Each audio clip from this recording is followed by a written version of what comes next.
Welcome to Asset TV. I'm Jillian Kemmerer. As we approach the later innings of the credit cycle, how should investors position for success? Today we are joined by Brian Kennedy, co-portfolio manager of the Loomis Sayles Multisector funds, to help us understand the characteristics of this part of the cycle and where he sees opportunity. Brian, thanks for joining us. Thank you for having me. Of course. So when we think about how late we are in the cycle, would you say it's seventh inning stretch or bottom of the ninth? Yeah, seventh inning stretch is probably appropriate. We've definitely stood up and kind of stretched our legs here a little bit, but there's definitely some more baseball to be played here, I think. We may actually even go into extra innings.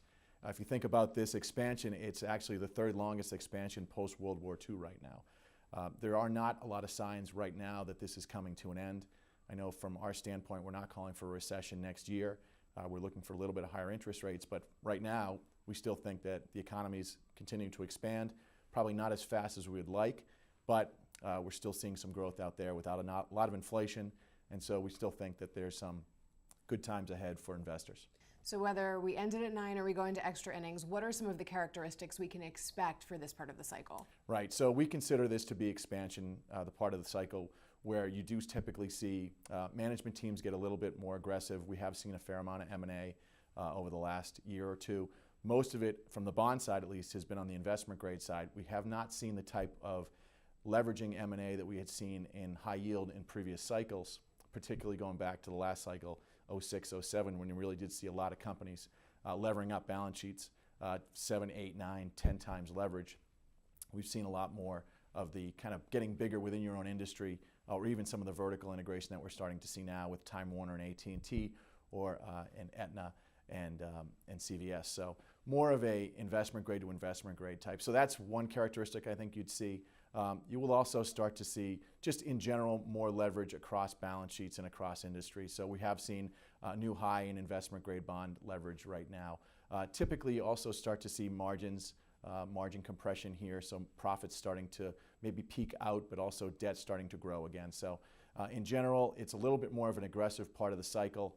The next part of the cycle is the downturn. That's when obviously we want to be very careful about selection of securities. And so right now we're really focusing on sort of those fundamentally strong and still improving stories at this point in the cycle. Now, as we see management teams become more aggressive and increased leverage in the system, what are some of the opportunities that you're identifying and what are you staying away from? Yeah, so for the most part, at this point, the market, because of the valuations, there's nothing out there that we would look at and say, if you look talking about the credit markets in particular on the corporate side, there's nothing that we would say is particularly overly cheap. Energy gave us a nice opportunity going back a couple of years, but a lot of the compression in spreads has kind of taken away that opportunity right now. So for the most part, what we're doing is focusing on income and carry in the portfolios, and we're diversifying. None of our positions are really, I would say, overly sized, because we just don't see so many opportunities out there that we would say we have to have a significant portion of the portfolio in here. So diversification is really kind of the key right now. So in New York, we know it's the end of the baseball game when they play Frank Sinatra's New York, New York. When will we know that we're coming to the end? What are the signals to watch for? Yeah, when we see a little bit more aggressive, I would say, leveraging on the high yield side, we've seen CCC issuance sort of behaving itself pretty well right now.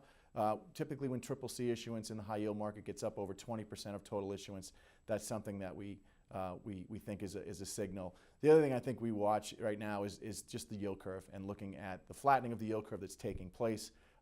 Today's a Fed day. We're expecting to see a 25 basis point increase. As the Fed continues to move next year, we think they're going to go 2 more times. As the yield curve continues to flatten, if it does get flat, we're probably looking at that as another signal for a slowdown going forward. But one thing I would say on the other side that's leading us to think that this could be a game that goes into extra innings is just the synchronized global growth that we're seeing. We are starting to see a reflationary trade outside the U.S. And from my standpoint, we look at that and say, the U.S. is kind of, at this point, if you think of the U.S. as your starting pitcher, they've taken us deep into the game. Well, here comes global growth, and maybe now we're going to see them get the ball and maybe carry it for a little while as well. Now, speaking of that synchronous global growth, there's a lot of talk on the equity side about the fact that we're getting things like tax reform late in a bull market. Right. What does the timing of tax reform, or let's say some new Fed leadership, mean for late cycle investing on the fixed income side? If I think about just the growth and the Fed late cycle investing, to me, it's eventually you're taking some of the liquidity out of these markets. And I think one of the big things to watch next year is just the reduction of of QE in Europe, going from 60 billion to 30 billion a month, and then also the tapering that's going to take place and the selling that's going to take place from the Fed balance sheet next month. So 2018 is a year where we're going to start to readjust back to more of a normalized balance sheet with the Fed. You're going to see a reduction of QE in Europe. And so from my standpoint, we look at those two things as sort of big events next year as far as managing that process. The Fed's come out and said, we want this to be as exciting as watching paint dry.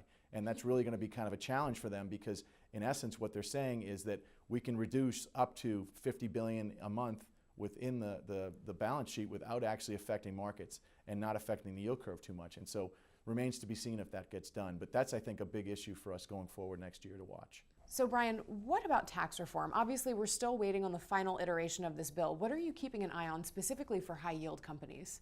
Right. So the bill, in some respects, is going to affect high yield companies because it's going to affect the ability for them to deduct interest expense. Depending on the final version, will tell you how much interest expense they can continue to deduct. So that's going to affect high yield companies, particularly those that pay out large amounts of interest expense, and that's important for high yield investors. I would say overall, for high yield next year, we're still looking at very low default rates, and we do see high yield spreads at end of year at the tightest levels they've been in quite some time. But given that low default rates are continuing going forward, we still think that there's some room for high yield bonds to tighten going forward in the future. So the bill, as it is presently formulated, has two different calculations around interest expense deduction. One is a lot more onerous than the other one. Our thought is that the market's not really pricing anything in as far as which version of that's necessarily going to be passed right now. It will actually affect high yield investors, but overall we still think that the high yield market's fairly healthy right now, given that there's low default rates going forward. Well, Brian, thanks so much for taking the time to share with us some of the characteristics you're seeing in the market and what we should keep an eye on moving forward. Thanks very much for having us. This was great. Thanks. And thank you for tuning in. From our studios in New York, I'm Jillian Kemmerer, and this was Asset TV.